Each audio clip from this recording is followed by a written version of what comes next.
In this video, we're going to look at how to extend the battery life of your iPhone in iOS 8. The first step is to limit background activity. So to limit background activity, first you have to go into settings, then you have to go to general, scroll down till you see background app refresh. So what this does is that all of your apps just refreshes in the background. So you just have to go on to this background app refresh and you can just turn it off. But if you want to do the background refresh app while you're at home or sometimes in the office, then you can enable this option called Wi-Fi, which does these background app refresh when Wi-Fi is connected to. So you can there is no issues in turning off this. So turning off this can actually have a great impact on battery life. Next thing that you can do is to optimize Siri. So to do this, you can go into Siri, just go into talk to Siri and turn this off.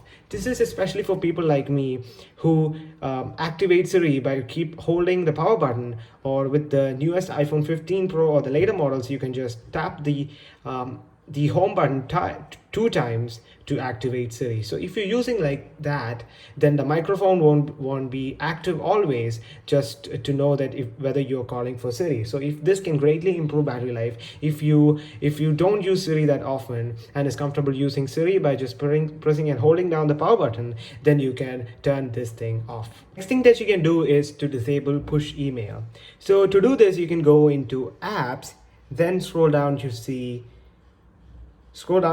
till you see mail, then go into mail accounts, there click on fetch new data and scroll down and set this thing to manually. So this means that the mail will only fetch new mail when you open it. So if only I open the app and I refresh, then only the mail will get refreshed. It won't do that automatically in the background, and as a result I can save more battery. Next thing I see a lot of people doing is closing all the applications that they have used just like this. So the problem with this thing is when you do that, the phone actually has to spend more battery to reopen those apps. iPhone has a really good RAM management, so you don't necessarily have to do this. These applications don't take up that of a resource to affect those performance. So if you are using those apps frequently, there is no need to just close all the force quitting these apps.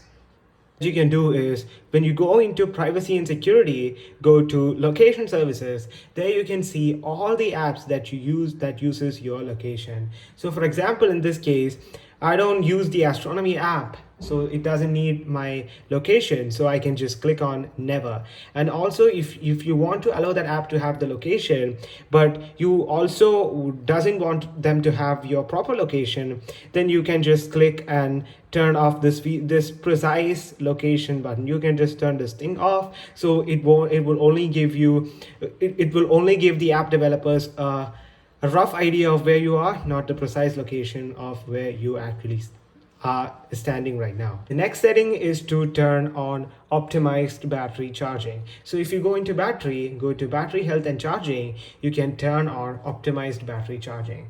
This is on by default, but unless if you have turned it off, then you can just turn this back on. So if you scroll down here and open notifications, there are a lot of applications which you don't use and is sending notifications to your phone. So you can see here, I have disabled notifications for a lot of apps.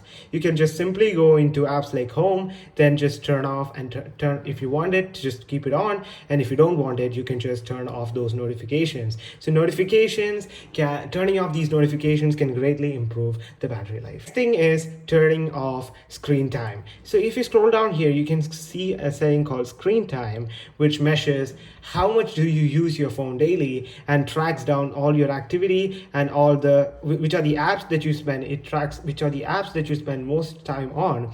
So that takes a lot of battery. So you can just go here and scroll down and click on turn off app and website activity. So if you click on turn off that, then the screen time is off.